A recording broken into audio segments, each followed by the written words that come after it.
Chaplin. I'm editor of the Banker magazine, and we're going to be talking about structured trade and commodity finance in Africa.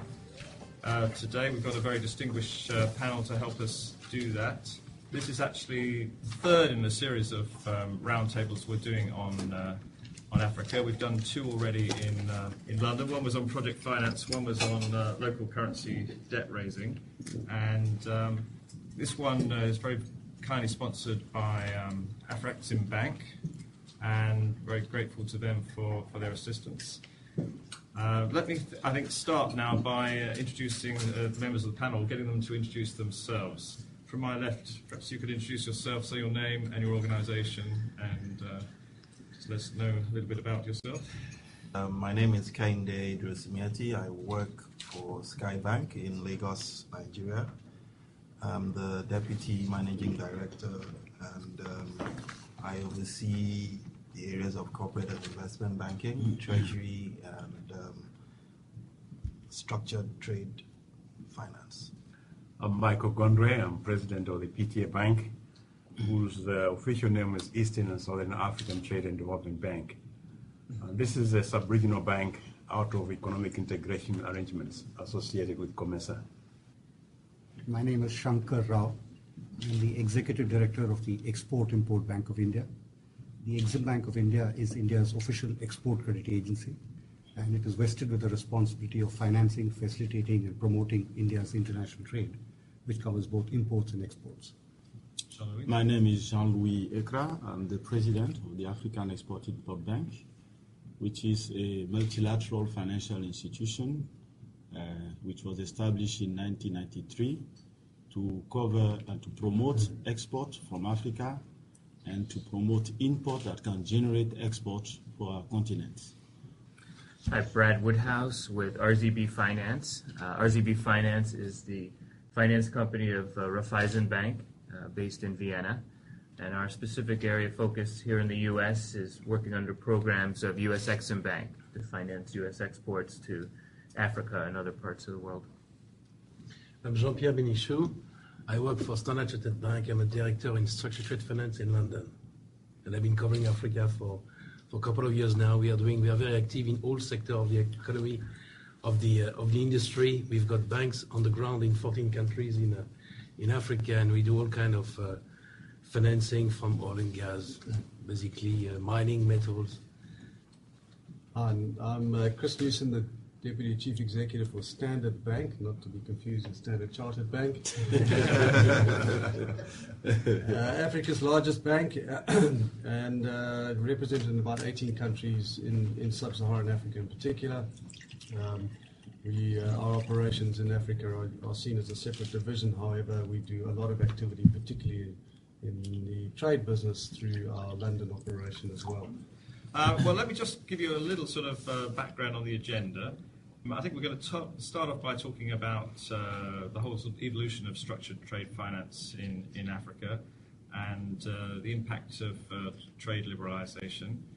And we're going to talk about some of the new techniques that have developed in order to assist trade finance in Africa, such as warehouse receipt finances. And I think we'll sort of look at African trade perhaps in development terms and what would be helpful to see these emerging markets grow increasingly. I mean, how big a role can the bank play beyond just the financing, but in all kinds of ways in terms of providing advisory and sort of risk guarantees and things? Right. I think in terms of, I think what we started 10 years ago in Standard Chartered Bank is like we fully understood that, in fact, this type of financing, the structured trade financing, was provided to the big boys, basically. And I think we had a project within the bank which is inspired from what Mr. Gondwe Bank, which is the Common Fund for Commodities, if I recall properly, some 10 years ago. We tried to bring effectively asset-backed finance, where effectively you take control of the commodities and the receivable, and try effectively to structure not only the collateral manager, but the banks, the risk management mechanism, try to bring some price guarantee or some price mitigation. Basically, the company that supply the big boys that we are all banking basically outside, and we tend to finance what we call the supply chain financing. So if we try to bring the cash basically at the very first level, if it is a cotton cooperative union, if it is a coffee cooperative union, a cocoa, effectively we need to bring also risk management techniques or risk mitigation techniques that enable us to say, look, if there is no rain, what's going to happen there?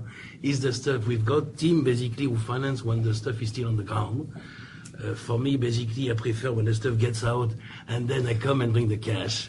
But basically, we need to effectively try to slice the financing in such a way to effectively bring more cash at the very first route of the financing. What's also very interesting in what Durosinm-Etti mentioned is that not only you need to finance the raw product, for example, cashews. I used to do a lot of cashews financing in Africa. And effectively, India was at the forefront, basically in Kerala.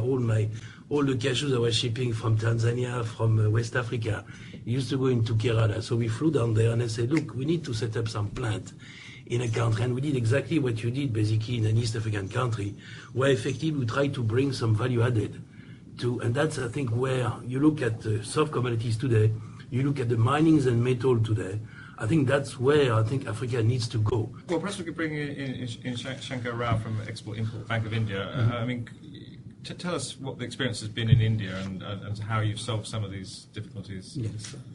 One can't look at individual activities or individual transactions, but one must look at the overall institutional support mechanism that is available, where the various players, whether it's the government, whether it is the banks, whether it's the private industry, whether it is the commodity boards, the export promotion councils, or general chambers of commerce, would all have to come together in order to support an activity.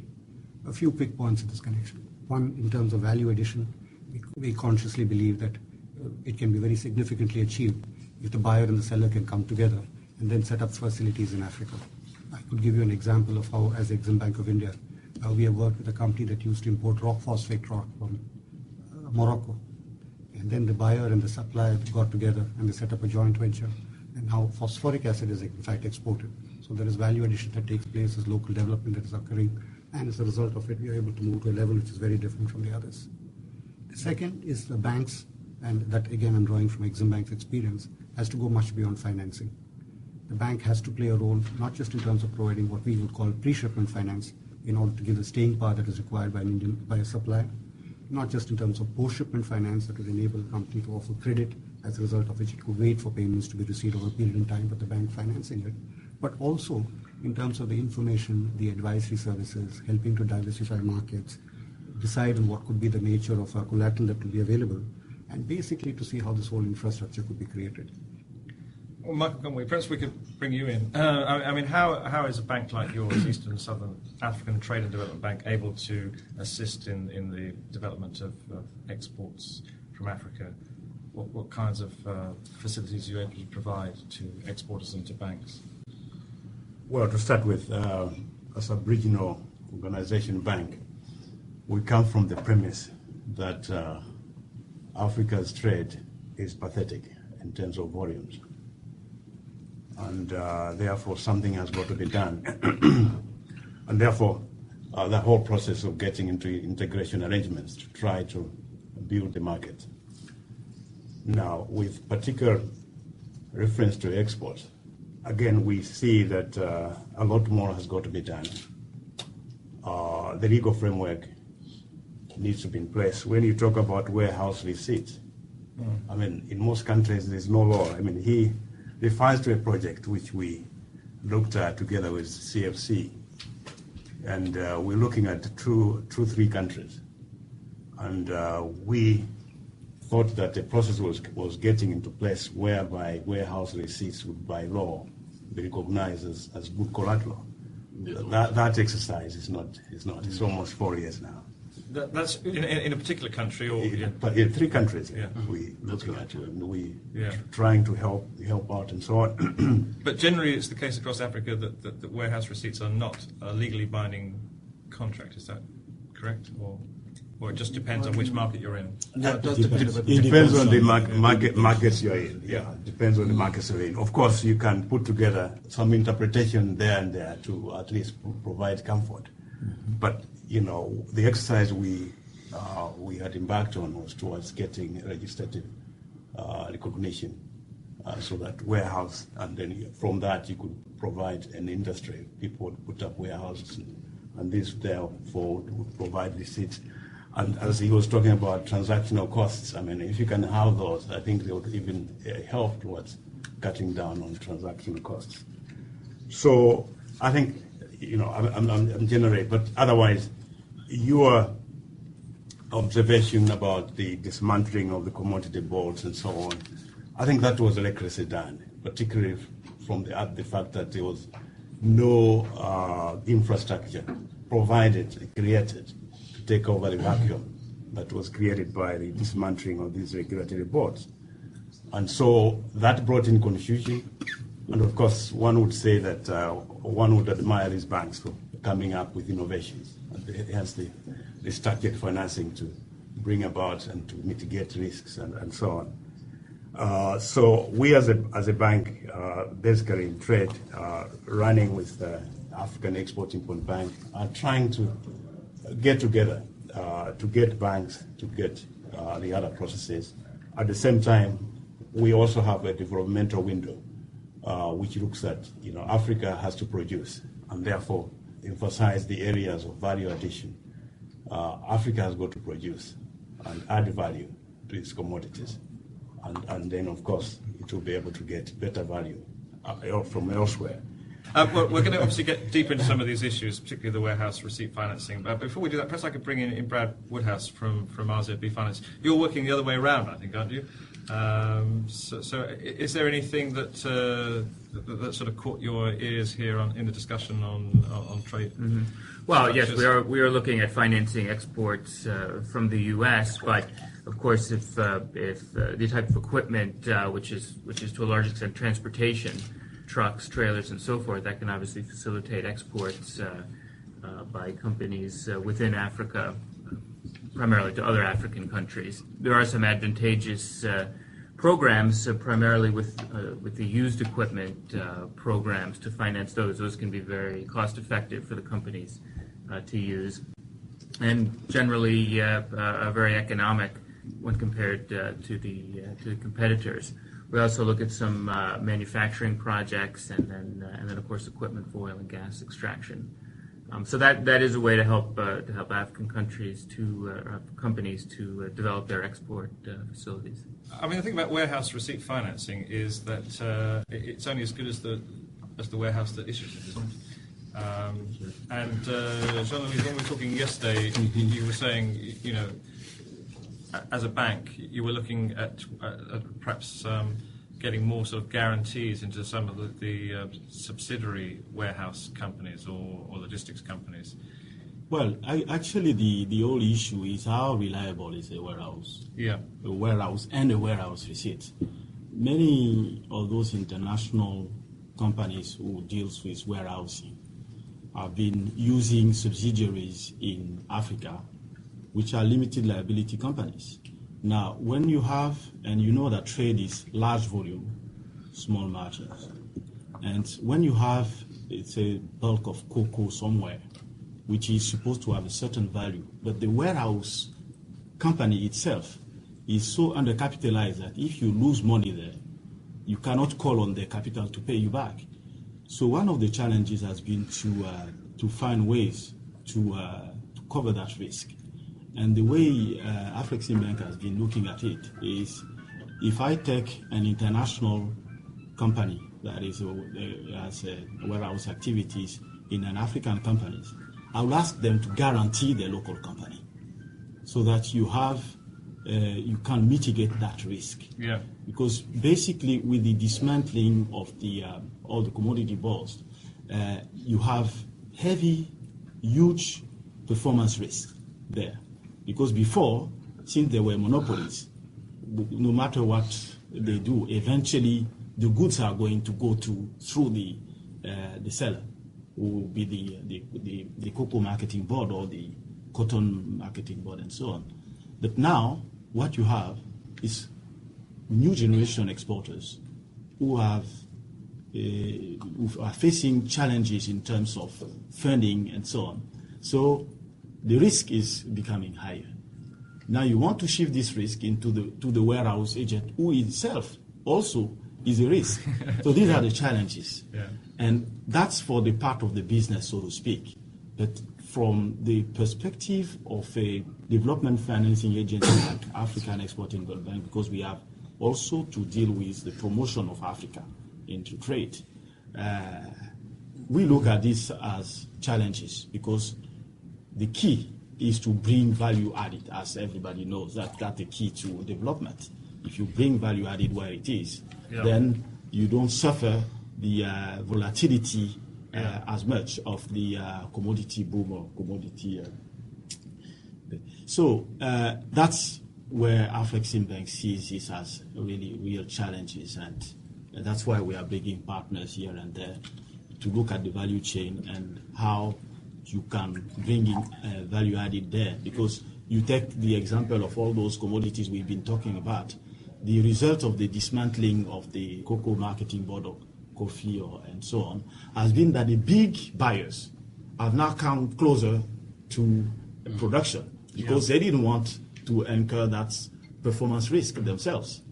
So now how do you move them back to where they should be and bring value added in between? These are the challenges that we have. Yeah, well, perhaps we could bring some of our bankers in, because we understand, obviously, from a development bank point of view, you would obviously want to add value in the local country. But with the banks themselves, of course, you're also responsible to your shareholders, aren't you? And it was interesting when Jean-Pierre was describing that scheme where you were working to create value added. And what's your sort of rationale behind doing that? I think the only country in Africa which has kept this board is Ghana. Yeah, so that's the only country where effectively you've got a cocoa board which each year is raised $8 to $800 million or $5 to $800 million. What we are trying to do is effectively, the big international traders have basically opened up shop when all this liberalization took place in Africa. And what we've tried to do is effectively to identify who might be their key supplier at the origin, basically in the countries, whatever commodity, is it wheat, maize, cocoa, palm oil, whatever, and try effectively to enter into a situation where the big international trader, before they used to give tons of cash, but now they come to us and say, I want limited recourse. So you give me some money, but I don't want you to come after me if something goes wrong.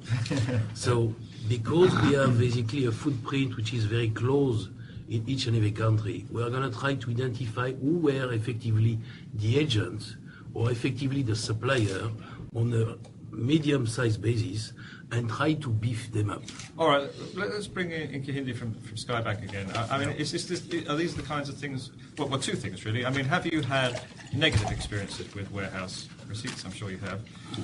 And are you engaged in the same kind of process in Nigeria, building up this sort of long supply chains where you can sort of control the process more? Yes, I've had negative experiences, which I hinted, from the warehouse managers.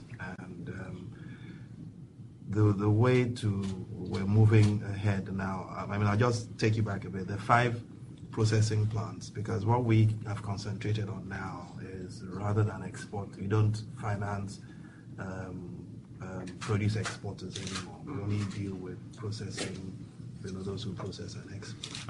Okay, all right. The biggest problem is financing. You have what you call buying officers. They go out to buy the product in the bush, and they need a lot of seed fund. And the problem there is that if you give them $1, you give them $1. They bring $1 produce. You'll always have $1 out. So there's that, and that never really comes back. So you find out that you're basically giving them their working capital for free. Exactly, something like that. So it's structured like that. So you don't get involved in that. You leave that to people who understand, who can go into the bush and understand all that. And you only pay for what is delivered after the quality has been checked, quality and quantity has been checked. So that's the system, and that's where the biggest risk is. Okay, that's a very good point, isn't it? It is only the large players that can do exactly, that. Can do that. Yeah. That's presumably your experience as well, is it? I mean, is Standard Bank, Chris Newsom, getting more involved in the different parts of the process? The techniques that banks have had to develop is as a function of a very different approach required. in order to effectively mitigate some of these risks. So our experience has been that irrespective of that, unless you're dealing with counterparties who have credibility, you have to place reliance on a number of different parties. And if you cannot place that reliance, you're going to price this out of the market, i.e. the cost to the value chain is going to be too high. So ways of reducing cost ultimately is through reducing risk. That's where it's all going to happen. And economies of scale. To the point, to have 20 warehouse managers in Ghana would be uneconomic. To have 2 really good warehouse managers that everybody can rely on would clearly be a massive advantage. So I would really encourage the principle of economies of scale. I would really encourage the principle of people playing roles in these value chains that are understood well, and they do that properly such that all market players can place reliance thereon. And then the principle of sharing risk in that process is important. But when you talk about economies of scale, I mean, you're talking about the structure after the producer, are you? I mean, we're still got a system where we can cope with small-scale producers, because that's what we have in Africa in many commodities. Well, what's really happened? Our experience is that what's actually happening is because you've had a number of boards disappear. What's happened is private sector in many ways has stepped into the breach. So you will find the middleman, if you like, the agents who are sitting in the middle, who are in fact often the suppliers of the initial seed finance, for example. Right. And the challenge is then ensuring that seed finance, the cost thereof, the ability to deliver the finance as well as receive the ultimate commodity is something that then happens in a dispersed manner in the supply chain. So it comes back to the point of finding enough credible middlemen in all of these processes who can add value to the farmer, be able to advise. Jean-Louis, I think one of the ideas that's come out of the African Export-Import Bank has been the idea of putting venture capital funds into at the producer level. Is that right? That's right. We're trying to promote commodity funds, so to speak, so that some of those risks can be passed on to this fund and mitigated at that level. That's an initiative that we're trying to push with some international financing companies. And it is still at the beginning of the process, but we believe that that's one of the ways to mitigate some of those risks. As everybody knows here, the risk is really at the cash level, at the beginning of the chain, at the warehouse. Now, what about the documentation? Because I understand that there's been a change in the sort of international documentation process. So the International Chamber of Commerce has introduced the Uniform Customs and Practice 600 to replace UCP 500. And under the old system, that about 70% of documents were being rejected at some points. So I'd like to hear, perhaps Brad Woodhouse from RZB, perhaps, do you have a view on how much has it improved things, or? I haven't seen that in the types of transactions we do, because we're getting documents mostly on the U.S. side, from U.S. companies and so forth, for deals that are structured under letters of credit, although many times we don't see letters of credit on smaller transactions, because the U.S. companies provide the documentation, bills of lading, and then specific documents required for the Exim Bank transactions. That can be a relatively smooth process because once you've gotten down to that, at that end of that, a lot of the risks have been mitigated, and the transaction is well known. Well, I think the key issue the UCP was trying to address is, from the way I understood it, is authentication, because usually banks deals only with documents as far as letters of credit and the like is concerned. So your real risk, which you call the documentation or documentary risk, is it a genuine and authentic document? Yeah. And I think that's what really UCP 600 is trying to address. It's a new process, by the way. It's not fully endorsed by everybody, but it is a progressive process. And it has, in some countries, also to go through the legal framework, whether what you are now saying are legal documents or genuine documents will be recognized by courts as such, because that's basically what it does. And if you do not find ways to improve flows and the authentication of the document, then it means that the letter of credit itself would have lost its value as a secured payment mechanism. I think that's what it is. It's yet to be implemented everywhere because it's a very new process. Michael Conway of the Eastern Southern African Trade and Development Bank, is that also sound familiar to you, that the buyer power has become so great against the seller power? Certainly, Yeah. but maybe I'll treat that as having been addressed. I was going to bring in a new element, and this is the absence of export guarantee agencies on the continent. South Africa has one, Mauritius has one, Zimbabwe and it used to have one, and these countries did well. I think the rest of Africa, sub-Saharan, Mr. President, you might correct me. So I think basically, such absence of these institutions is itself, having a negative impact on trade. We've seen that, India and where they have export-import banks, there's an export credit agency that does provide cover, to mitigate risks, and of course the U.S. and so on. We deal with them and so on. We really need to address that. In COMESA, we started a process which was supported by the World Bank, which ended up with the creation of the African Trade Insurance Agency, which has gone beyond COMESA, and we're trying to have it go to the rest of Africa. Yeah, it still has the support of the World Bank. They still bring in some financing and assistance.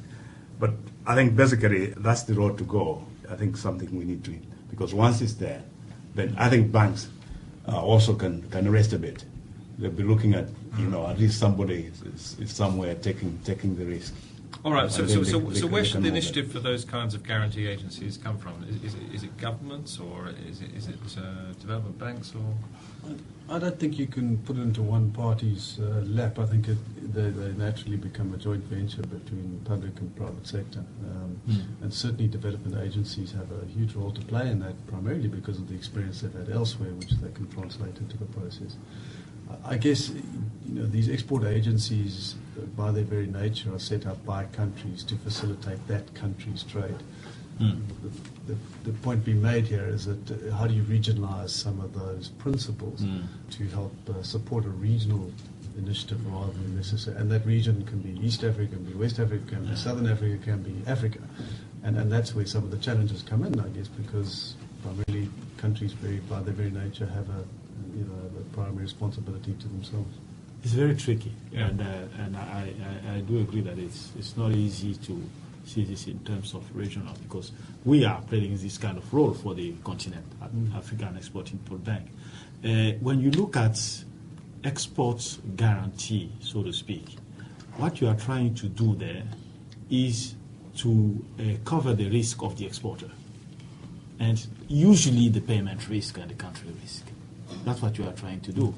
Now, if you take the current situation of our continent today, most African countries export to Europe or America, which are better risk than themselves.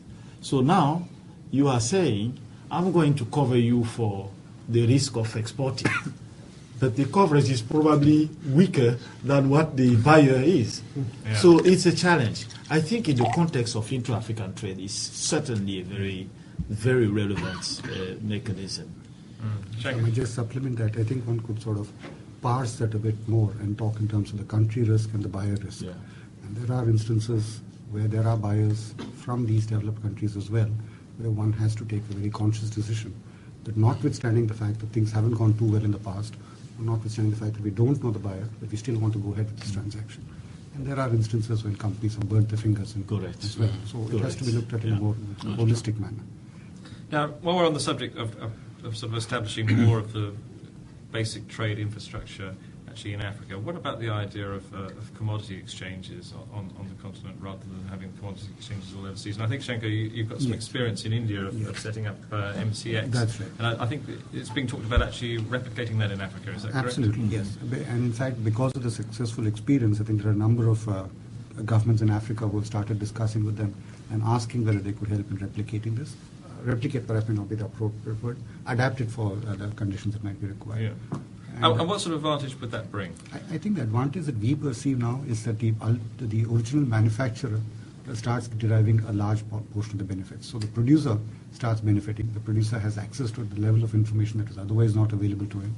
And in many respects, what is happening in the context of value addition is that instead of the intermediaries actually taking away a bulk of the benefit, that benefit is going to the ultimate producer. And we find that making a very big difference now. But perhaps I could bring in Chris Newsom from Standard Bank. Isn't there a proposal to do that in South Africa? A commodities exchange. Yeah. Well, there is one. There is one. So Oh, there is one. we've Okay. got a significant commodities exchange. The interesting part of the development of that has been seeing the transition all the way through the value chain to some of the conversation we've had here, where you've now got, for example, individual farmers who themselves are hedging some of their risks, Correct. which has never been the case in the past. It's more been an institutional and an inter-institutional type of activity. So you certainly have seen that, and clearly the more certainty they get on their end price, the better their ability to manage the input price, etc., etc. So it's a positive initiative. And going along with that, would we then see more development of things like discounting and forfeiting markets? You know, and how much, you know, is that something that we would like to see or would be desirable to see in Africa? Perhaps Jean-Pierre of Standard Charter could address that. I think the development of discounting or basically forfeiting effectively on the back of effectively the creation of stock exchange in Africa, the objective is to bring effectively more information, what Shankar was saying, but effectively to bring effectively a more, to be able to know exactly what would be the price of your end product. So effectively, if you can bring the final price, and we've been looking at NCDX very actively, and we have a partner in this project as well in India. So I think it's vital basically, and if forfeiting and discounting can come into play by effectively discounting future receivable and bringing more cash at the very first level, but by understanding the key and mitigating the key credit risk or payment risk at the very first level, I think it's a good development, because basically the development of stock exchange enables you to bring more cash. We've tended to talk about commodities as if it's one block, haven't we? And we haven't really but it's a very, very different, yeah. Yeah, okay. So I think I should bring Jean-Louis Ekra, President of African Export-Import Bank, in. I mean, can you sort of distinguish between different trade structures that are appropriate for different commodities, and what are the different challenges that exporters face? I mean, it's clearly not the same for oil as it is for cocoa. Well, you know, it's right that each commodity has its own characteristic. Of course, there are also common bases for all of them. You know, those common bases, and all of them are traded internationally, and that's why they are called commodities, because they are. Once you have a certain product, it has a certain price somewhere else. The greatest challenge has been to commoditize various type of commodities, so to speak. The traditional one, if you are trading copper, it will be different from if you are trading coffee. One is soft, the other one is called hard commodities. So you would have to bring in different structures there. If you are also trading raw cocoa, if you are trading gold, it's also, all of these are different. What we have been trying to bring in now are to commoditize some other products in terms of banking product. For instance, future flows, we've been able to commoditize them. It's the migrant remittances. You can now use this as a product and finance it.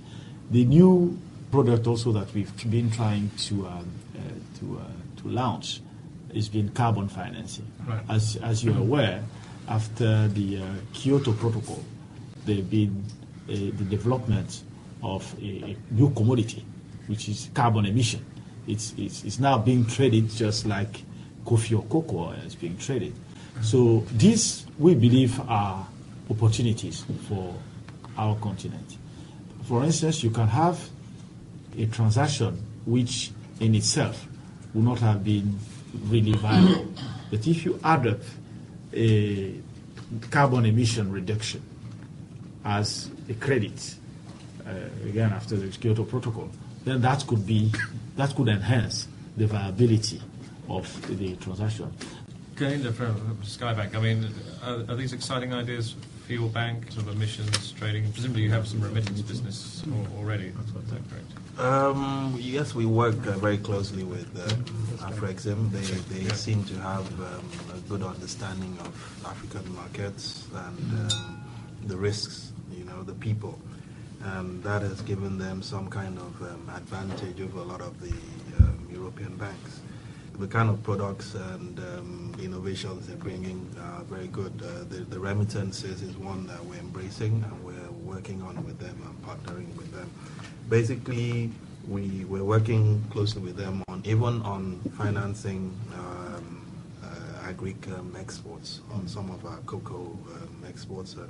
One issue we haven't discussed only briefly is the role of China, and obviously that is a significant change in the situation to have a country that is so hungry for commodities and raw materials. And my understanding actually is the Chinese trade is reasonably balanced, but perhaps other people have got better figures on it. But perhaps someone would like to sort of take a little bit of an analysis on the Chinese role in the business. I mean, the last analysis I've seen on China, to your point, does point to a relatively balanced situation between imports and exports. Clearly, the nature of the two are very different. If you look at the exports from Africa, a good 70% of those are all commodities-based. So there's a significant amount of a commodities-driven initiative. On the other side, there's massive imports. Again, those total numbers are around about $50 billion, but they're expected to at least double in the next 2 to 3 years. So certainly the level of trade is high. What you are seeing is in capital goods, a lot of capital goods coming out of China back into Africa, particularly telecoms industry. Big suppliers to the cell phone industry across many areas.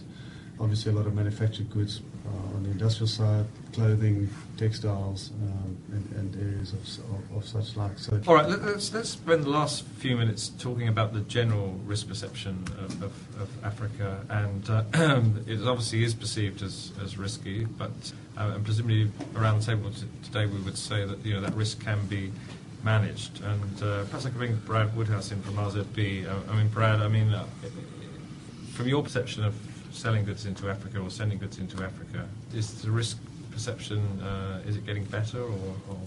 Well, in terms of what we've seen through U.S. Exim Bank, we're in a kind of a second wave because Exim went into Africa in a big way a few years ago and did want to replicate what they had done in other parts of the world, which is working directly with the private sector. And sitting in Washington, not having any people in Africa, it's basically relying on financial statements and frankly, there were some issues related to the reliability. So I think we're seeing in kind of the newest wave now. The second wave is probably relying more on local African banks to understand their customers and then bridge that risk perception to Exim Bank.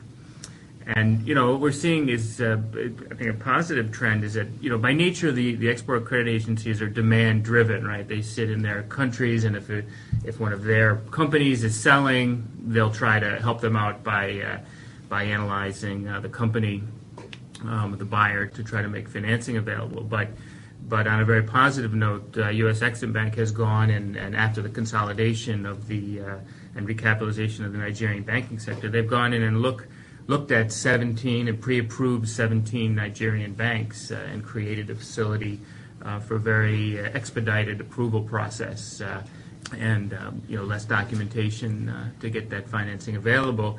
And so that that program exists and is really it represents a very underutilized capacity in the market for exporting U.S. equipment. You have been listening to the Banker Podcast, sponsored by Afrexim Bank. This was the third in a series focusing on financing in Africa. Thank you for listening.